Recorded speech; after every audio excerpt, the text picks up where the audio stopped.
Parte 2.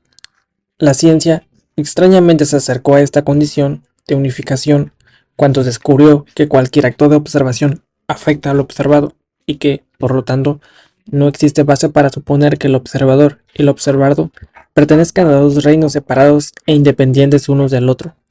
En este hallazgo científico se filtró la existencia de la única mente. Esta época de finales del siglo XX está siendo testigo de la confluencia de todas las tradiciones y de la ciencia misma en un conocimiento que está permitiéndonos un acercamiento a lo que verdaderamente somos. No existe ya justificación alguna para no participar en este conocimiento y en la vivencia del sabor de la iluminación. Una de las razones que puede impedir tal realización es un defecto de autovaloración. Un ser humano educado en un ambiente punitivo y estimulador de sentimientos de culpa se concibe a sí mismo como malo, no merecedor o incapaz de lograr cualquier grado de felicidad permanente. Ante esta concepción de sí mismo, no es extraño que el mismo sujeto proyecte en los demás y en la vida misma su forma de ver. No puede concebir la existencia de la iluminación porque de antemano la considera imposible de lograr, ilusoria, idealista, o un producto de una fantasía desbocada.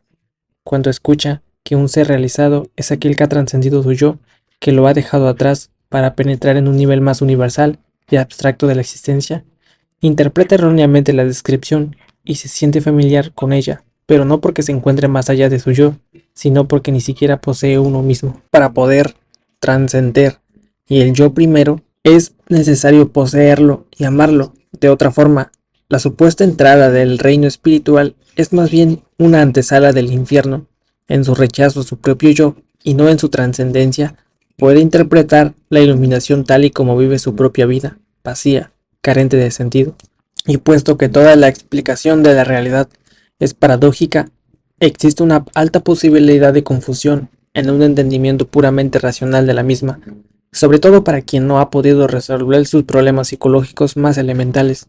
De allí el rechazo y la aversión tan común en el hombre occidental hacia las enseñanzas de los maestros del Oriente. Nadie que no posea un nivel psicológico elemental de salud mental puede favorecer de un súbito salto hacia una pseudo-realización. Siempre, más tarde o más temprano, desaparecerá la ilusión y se tendrá que enfrentar con sus problemas no resueltos o solucionados a medias, con el agravante que ahora su solución se habrá dificultado.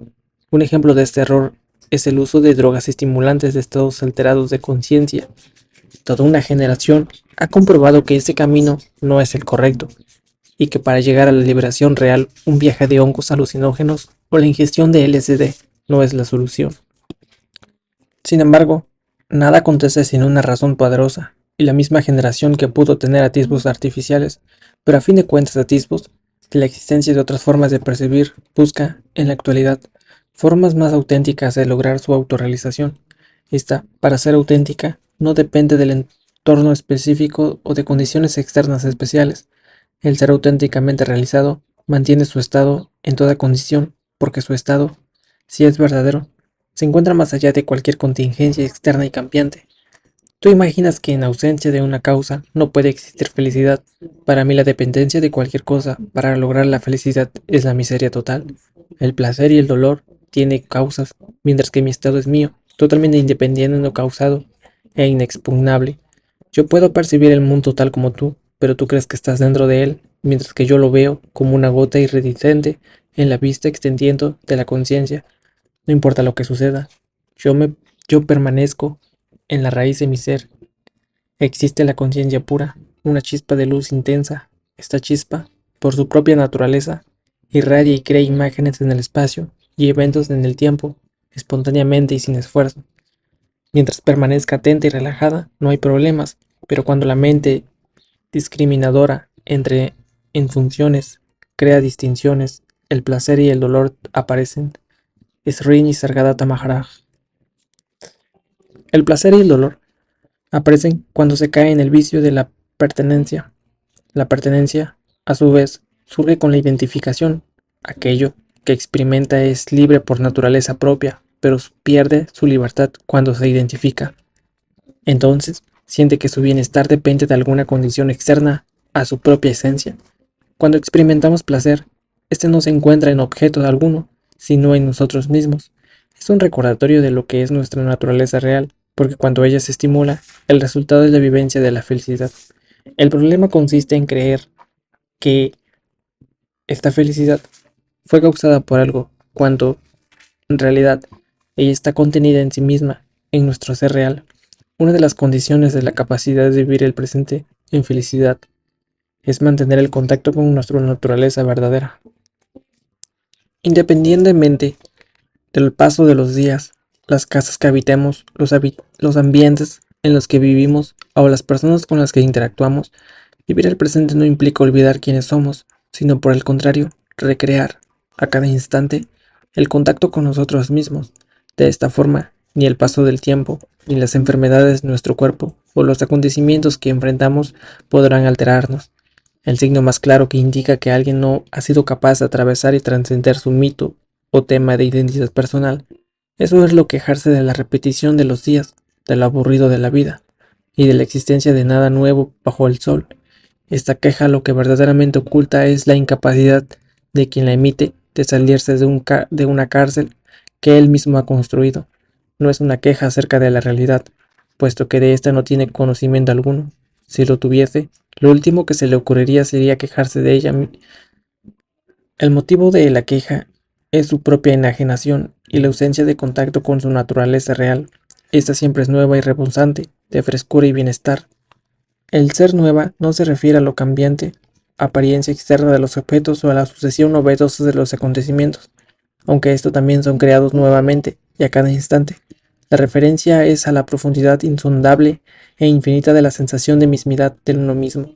Esa sensación es la que verdaderamente hace que ningún día sea parecido al otro, o que se pueda acudir, o que se pueda causar de aburrida a la realidad. El penetrar en uno mismo, no tanto el renacimiento constante del ser, siempre igual y siempre distinto, es el descubrir la eterna novedad de la existencia de la realidad. Cuando así se vive en uno mismo, también se vive así en el mundo. El ser nuevo para uno mismo permea con la misma frescura al mundo. El uno mismo se transforma en uno mismo, cuando el mundo y uno mismo se funde en la realidad. Cuando esto sucede, los ángeles se regocijan con el acontecimiento y los iluminados de todas las épocas y tradiciones sonríen. No existe eventos importantes para el iluminado, excepto cuando alguien alcanza la meta suprema. Solo acontece su corazón se regocija.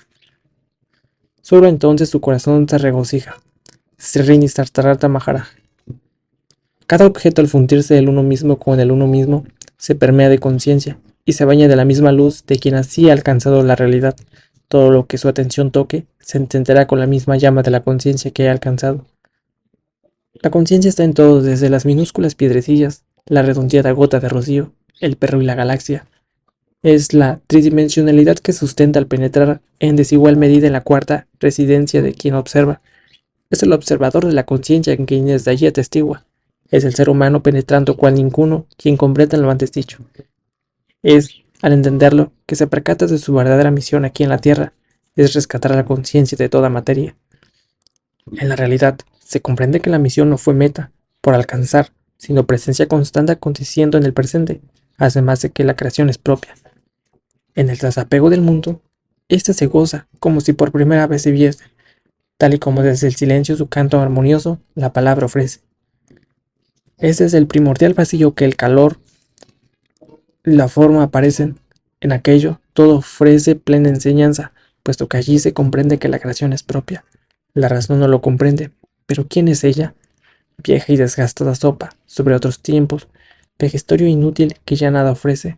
Ahora el compromiso es entenderlo, todo desde el silencio que en el interior resplandece. No, la razón no puede comprender, pero quizá, después de tanto oírlo, acceda a penetrar en el misterio y ayude en el camino. No tiene por qué desecharse. La misma mente como aliada ayuda y, con su colaboración, todo el conocimiento adquirido puede verse alumbrado con nueva luz, porque el pensamiento, en desapego, también es una creación mágica y deslumbrante que contiene, como todo, la semilla de la iluminación. El problema no es el pensamiento, sino la confusión del mismo con la realidad.